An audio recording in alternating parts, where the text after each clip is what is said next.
राम राम शेतकरी मित्रांनो शेतकऱ्याने रात्रंदिवस राबायचं, रक्ताचं पाणी करून पिकावर खर्च करायचा आणि शेवटी बाजारात विकताना स्वतःच्याच खिशातून पैसे का भरायचे? आमच्या कष्टाला काही किंमत नाही का? असा संतप्त सवाल पैठण तालुक्यातील वरुडी येथील शेतकरी प्रकाश काकासाहेब गलदर यांनी अख्ख्या यंत्रणेला विचारलेला आहे. मित्रांनो, ही आपण पावती जी स्क्रीनवर पाहत आहात ही फक्त पावती नाही, तर एका शेतकऱ्याच्या घामाचा आणि कष्टाचा झालेला अपमान या पावतीवरून आपल्याला दिसून येत आहे.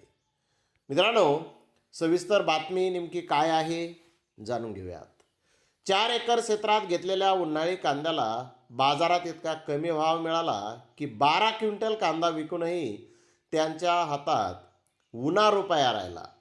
या प्रकारामुळे हतबल झालेल्या गलदर यांनी उरलेला तब्बल 300 क्विंटल कांदा असलेल्या 2 एकर शेतात नांगरटी करून खत म्हणून टाकून दिला.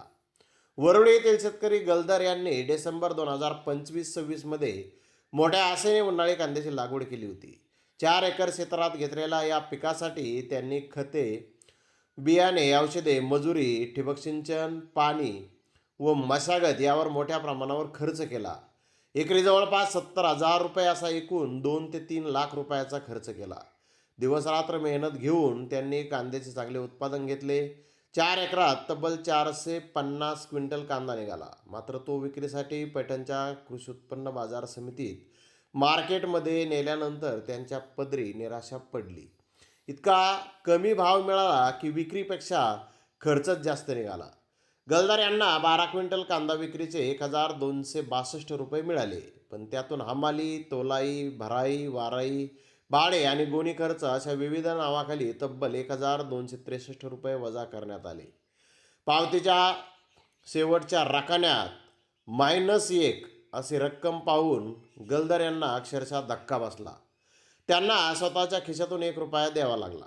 हा व्यवहार कृषी व्यवस्थेवर प्रश्नचिन्ह निर्माण करणारा आहे. मोठ्या अपेक्षेने कांद्याची लागवड केली होती, लाखो रुपये खर्च केले, चांगले उत्पादन आले, पण बाजारात भावच मिळाला नाही. कांदा विकूनही स्वतःच्या खिशातून पैसे द्यावे लागले. त्यामुळे उरलेला कांदा शेतातच टाकण्याचा निर्णय घेतला. आता शेतकऱ्यांनी जगायचं कसं, अशी प्रतिक्रिया प्रकाश गलदर शेतकरी वरुडी यांनी दिली. तर माझ्या आईवडिलांनी प्रचंड कष्ट केले. मीही सुट्टीच्या दिवशी खते देण्यासाठी, अर्ध्या रात्री पाणी देण्यासाठी मदत केली.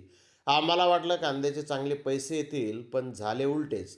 आम्हालाच 1 रुपया देण्याची वेळ आली. आता माझ्या शाळेसह घराचा खर्च कसा करावा असा प्रश्न सध्या माझ्या आईवडिलांना पडलेला आहे, अशी प्रतिक्रिया समर्थ प्रकाश गलदर यांनी, त्यांचा मुलगा आहे, त्यांनी दिलेली आहे. तर सध्या मार्केटमध्ये दुय्यम दर्जाच्या कांद्याची आवक मोठ्या प्रमाणावर आहे. त्यामुळे चांगल्या कांद्यालाही अपेक्षित भाव मिळत नाही, अशी शेतकऱ्यांची भावना आहे. गुरुवारच्या लिलावात सरासरी 700 ते 800 रुपये भाव मिळाला असून चांगल्या प्रतीच्या कांद्याला 1,100 रुपये दर मिळाला. प्रकाश गलदर यांचा कांदा प्रतवारीत नसल्यामुळे अपेक्षित दर मिळू शकला नाही, अशी प्रतिक्रिया नितीन विखे पाटील, सचिव बाजार समिती पैठण यांनी दिलेली आहे.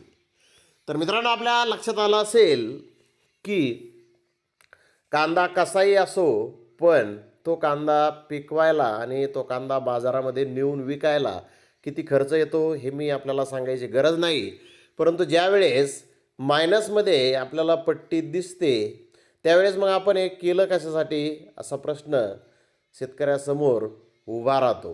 मित्रांनो, ही जी पावती आपण स्क्रीनवरती पाहिली, खरंच ही पावती पाहिल्यानंतर शेतकऱ्यांना नेमकं काय शेतकऱ्यांचं जीवन आहे हे या पावतीवरून आपल्याला दिसून येत आहे. तर मित्रांनो, या सर्व प्रकारावरती आपलं नेमकं काय मत आहे कमेंट बॉक्समध्ये नक्की आपण हे टाकायचं आहे.